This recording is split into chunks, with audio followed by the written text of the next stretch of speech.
Quero dizer a vocês que hoje de manhã, conversando em casa com a Gladys, eu disse que ia tentar falar, lembrando as palavras que Pompeu me toca. E ela, na hora, disse alegria. E, de fato, alegria é uma das primeiras palavras, a meu ver, que me lembra Pompeu. Claro que eu coloco junto de alegria a jovialidade. Ele faleceu com 75 anos, mas como ele mesmo disse, ali um momento, não sentia essa idade dentro dele. E ninguém por perto dele sentia que ele tinha essa idade. Nesse sentido, ele é um exemplo para nós que estamos chegando pertinho dos 75. Eu creio que aqui o Coutinho e Luiz Roberto, meus colegas de idade, ele, nesse sentido, ele é um elixir que nós tínhamos por perto. Também, para mim, fundamental é a palavra democracia. Pompeu tinha cara de democracia, do seu jeito, do seu discurso, na sua luta, na sua profissão também.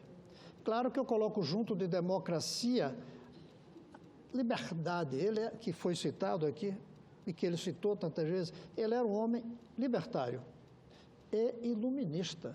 Tanto que tem uma frase dele que eu acho muito interessante, quando ele diz que o autoritarismo convive necessariamente com o obscurantismo. Ele era um iluminista e um iluminado para muitos de nós. Ele era um homem que defendia o mundo caminhando para um humanismo iluminado.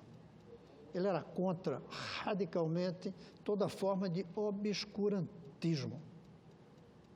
E, nesse sentido, esse democrata, esse libertário, ele fez coisas tais como lutar pela autonomia do Distrito Federal.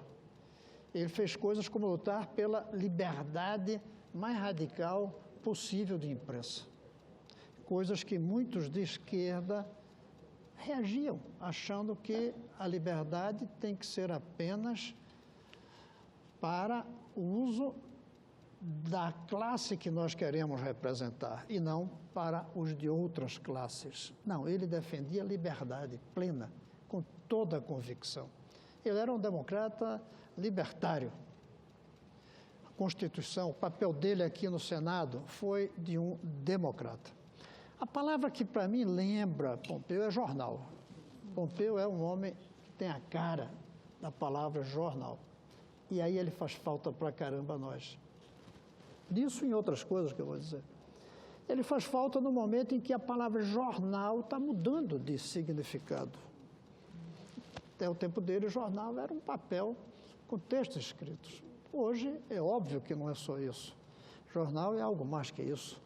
A parte digital do jornalismo, a parte online do jornalismo, hoje está tomando conta, enriquecendo muito os sistemas de informação.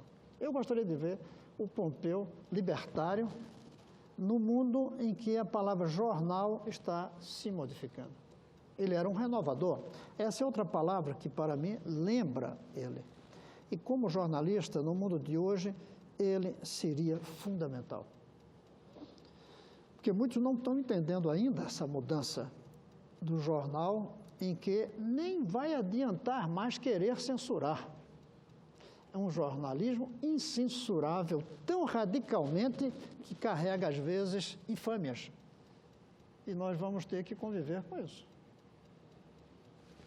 Acreditando que a única forma de trazer a verdade não é querer censurar as verdades dos outros, nem as mentiras dos outros, mas abrindo para todas as mentiras e verdades se enfrentarem. Aí eu coloco a palavra político. Muitos acham que a palavra político é até negativa. Não, o Pompeu era um político. Desde a sua juventude, quando ele fala ali, em que lutou pelas liberdades democráticas participando, e não apenas como intelectual. Ele foi um militante, ele foi um político. E isso sim que faz falta a um Pompeu hoje. porque nós nos perdemos, nós os políticos. Nós nos perdemos, porque não estamos percebendo que a política é para canalizar, e você, Matias, falou, Juscelino, que carregava isso, a política é para carregar duas forças. Uma força centrípeta de agregação do povo em um país, em um Estado, em uma nação, uma força agregadora, isso que é a política. E uma força motora de levar essa cidade, esse país, esse Estado para o futuro. Juscelino tinha isso. Ele foi o líder que agregou, ele foi o estadista que nos levou em direção a um projeto, que hoje a gente pode até fazer algumas críticas, quando a gente olha na luz de hoje, mas naquele momento ele representou, sim, a força centrípeta de uma nação que ele conseguiu unir. Talvez tenha sido o período em que tivemos mais unido, com todas as liberdades para manifestar suas divergências, mas unido no conceito de pátria, de nação, e com um projeto para nos levar adiante. Hoje, Pompeu faria falta, porque nós, políticos, perdemos a capacidade dessas duas forças. Nem estamos conseguindo agregar e nem estamos demonstrando um projeto motor de para onde levar o Brasil nos próximos 30, 50 anos. Juscelino disse 55. Então, ele tinha a perspectiva de 50. Hoje a gente não tem de 5 meses adiante. Isso é uma falha do momento que nos deixa em uma situação constrangedora e sem trazer aquilo que o país mais precisa, a força centrípeta e a força motora para o seu progresso. Mas ele fazia política com uma palavra que muitos não querem mais usar, mas eu insisto que não tem outra ainda melhor. Ele era um político de esquerda e se assumia como tal. Hoje tem gente que não quer mais usar essa palavra por causa do fracasso de diversas experiências de esquerda no mundo. No Brasil, até também. Mas que outra palavra para unificar o conjunto de políticos que tem, primeiro, descontentamento com a realidade que está aí.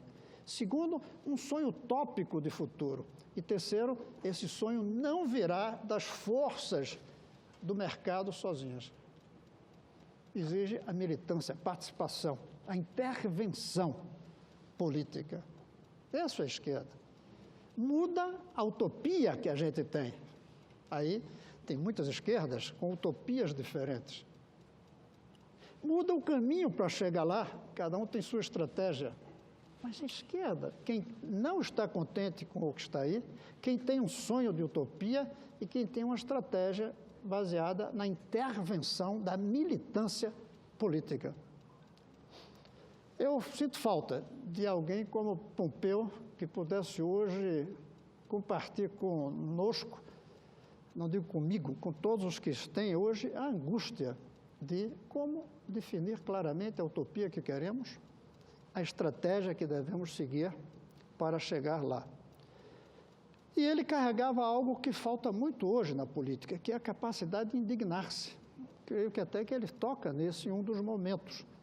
Ele tem essa capacidade que muitos estão perdendo.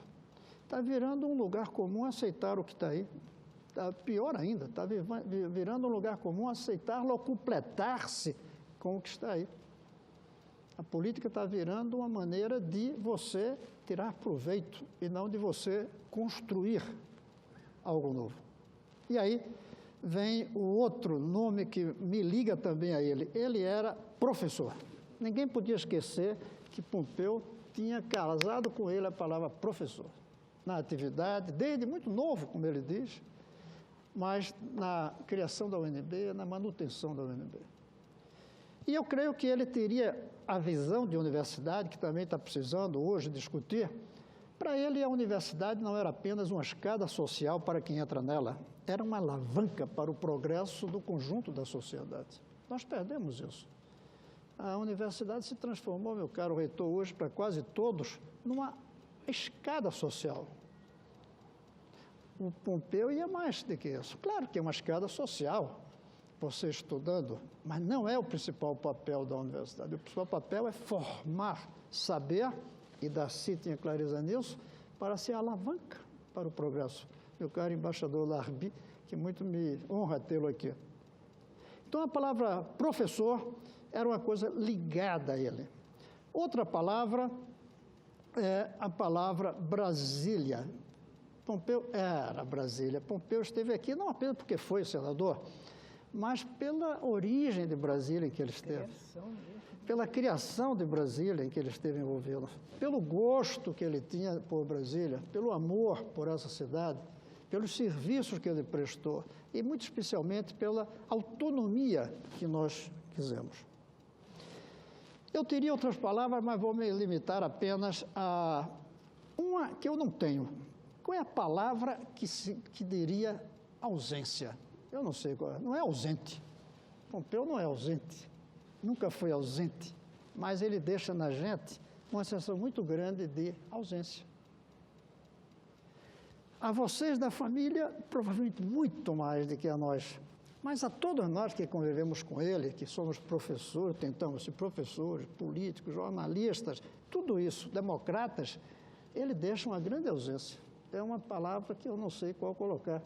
Como indignar-se também, eu não sei bem qual é a palavra que casaria com isso, indignado, não é? Aliás, quando eu falo o papel do ensino e listo 15 itens, e os 3 primeiros é a capacidade de deslumbrar-se com as belezas, não dá para botar deslumbrado. A capacidade de entender o mundo, não dá para botar entendido. E a capacidade de indignar-se com as injustiças, não dá para dizer indignado. Assim também falta a palavra para indicar a falta que ele nos faz. E, finalmente, a palavra Brasil, que ele carrega tanto que carrega até no nome. Todos nós temos a palavra Brasil conosco, mas poucos, como vocês da família, carregam a palavra Brasil dentro do próprio nome de vocês. Eu quero concluir dizendo que tem uma palavra que não é só ele, mas que me tocou muito, é ele ter nascido em Redenção. Eu tenho um fascínio por essa pequena cidade, por causa da abolição da escravatura. Eu fiz um pequeno livro sobre os 10 dias de debate nessa casa da Lei da Áurea, os debates entre os senadores escravocratas e abolicionistas. Interessante como é atual esse debate.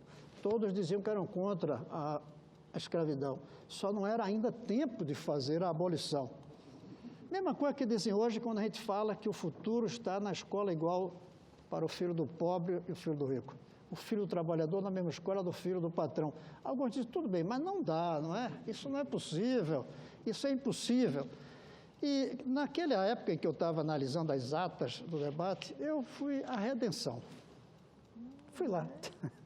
Eu fui ver essa cidade onde um coronel no sentido de latifundiário, dono de escravos, decidiu alforriar os seus escravos.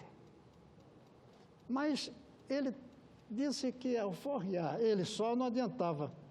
Procurou os outros latifundiários e propôs que eles também alforriassem. E eles disseram que sim, desde que alguém comprasse. E ele veio ao Rio, arranjou dinheiro e disse, eu compro, mas com uma condição, vocês não compram outro depois, senão não adiantava nada. E alforriou todos da região de Redenção, que mudou o nome para Redenção, o nome era outro, antes de Redenção. Esqueci agora o nome da cidade.